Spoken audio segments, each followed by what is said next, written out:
Guys, in this training, I'm going to be going through warm-ups done right, okay? Groove it before we move it, how we can get the most from every single session, and warm-ups are a huge part of that puzzle.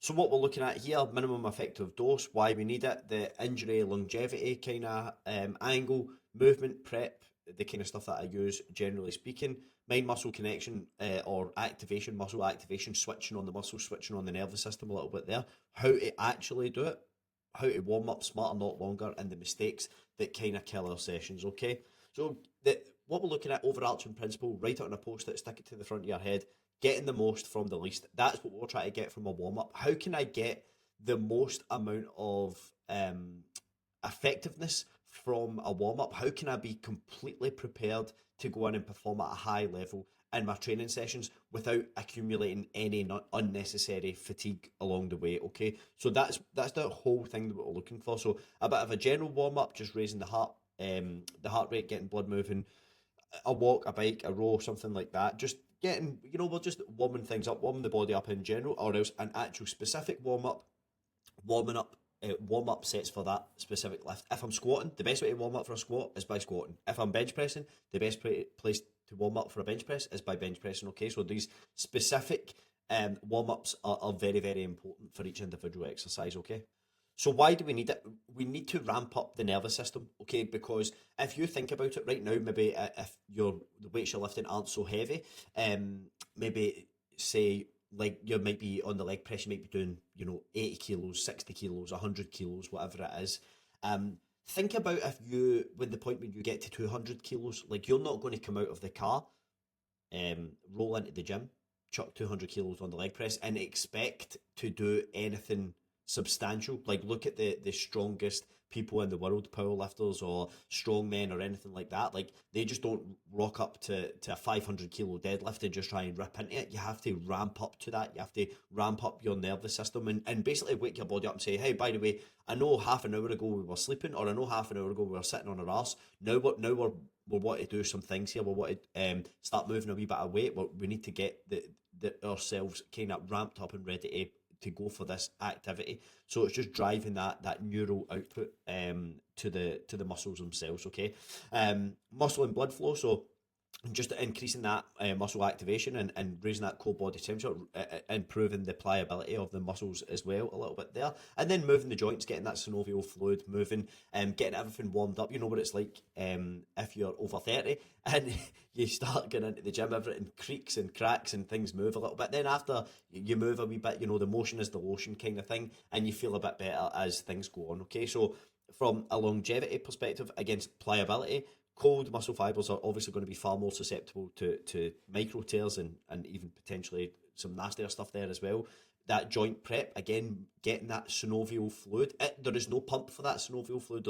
There's nothing in terms of what lubricates the joints. It's only movement that does that there. So like when we say motion is the lotion, that really is true. And again, one skipped warm up, if you go in and you pull a muscle or you do some damage here because you skip a warm up, and you just try to jump straight into your session, you're going to underperform 100%. If you hurt yourself, that could cost you 2 to 6 weeks out in the gym. And then what is the knock on effect of that? Like, where does your head go from that perspective? Where are you from a psychological perspective?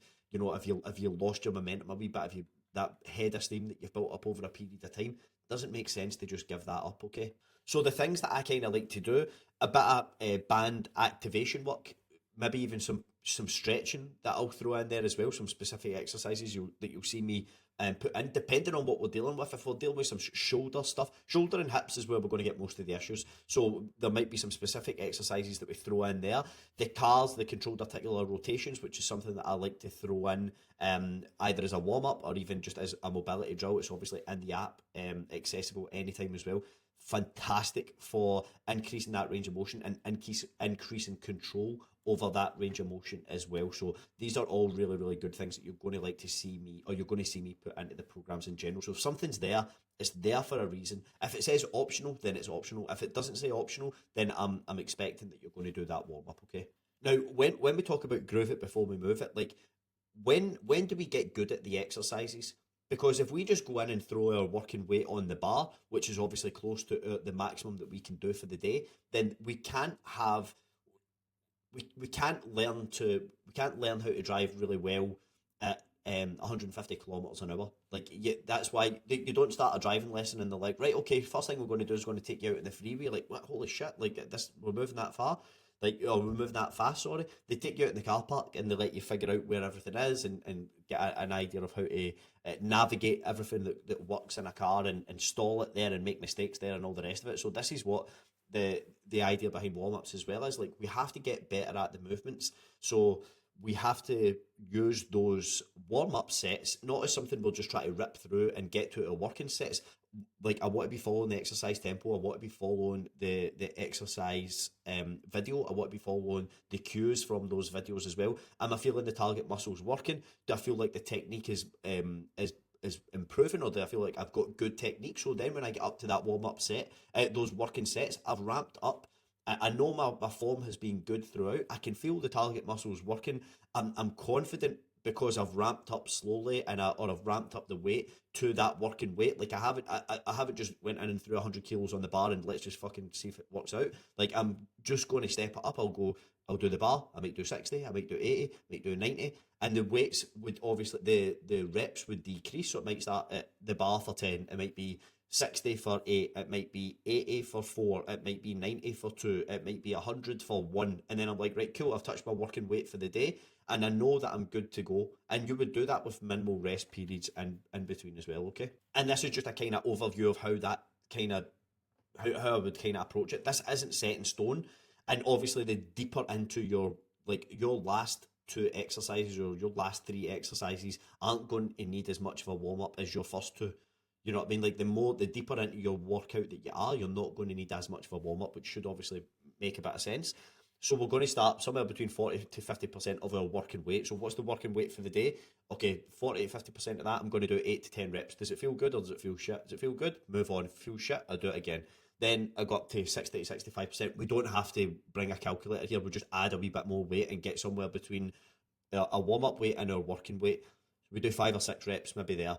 Then the third rep, we're getting closer to our working weight again. Maybe we do 3. We might even just do 2 reps there. Then I might do my actual working weight for the day with just 1 rep, maybe 2 reps, just to touch that weight, so I know that I'm ready to go for that session. I'm happy. I'm comfortable with that weight. I'm now going to rest. I'm going to have my full rest period, whether it's 75 seconds or 90 seconds or whatever's prescribed in the app. And then I'm going to start my first working set. Then we're going to be in a really, really good position to go out and execute at a high level and progress in every session.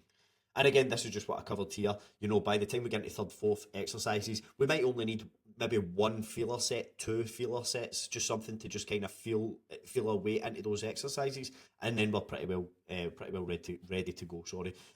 Things like squats, deadlifts, bench, rowing, overhead press. These things probably need a little bit more warm ups than something like a bicep curl or a lateral raise. Anything that involves the shoulder, involves the hip, probably going to need a little bit more of a warm up than something that's completely isolated, biceps, triceps, things like that, because there isn't too much kind of involved. Okay. So the mistakes that kill your sessions, skipping it when you're short on time. I would rather you do your warm up and don't do the back end of your session. Like, cut down the sets on your session if you're trying to do full sets. Then we go, right, okay, given the time that you have available, we need to cut it down to three sets per exercise. That's fine. That's cool. I would rather do that in a warmed up when we've warmed up, because those sets are going to be far more beneficial. They're going to be far more progressive in nature, and then obviously it comes with all the additional safety benefits. Too many reps or going too heavy. So too many reps would be like doing a warm up set with 15 reps, then another warm up set with 15 reps, then another warm up set, doing 5 or 6 warm up sets with like 15 reps at a time. Like, by the time you get to your working sets, you're cooked. So there's, again, no need to do that. There's a fine balance. Remember, overarching principle, write it in a post-it, getting the most from the least. And then treating general warm-ups as specific warm-ups. Like, you can't just do 5 minutes on the treadmill and then start squatting. Your working weight for the day is going to need something a little bit more deliberate and a little bit more specific, okay, in order to get the most from our sessions. And remember, that's the whole thing that we're trying to achieve here, okay?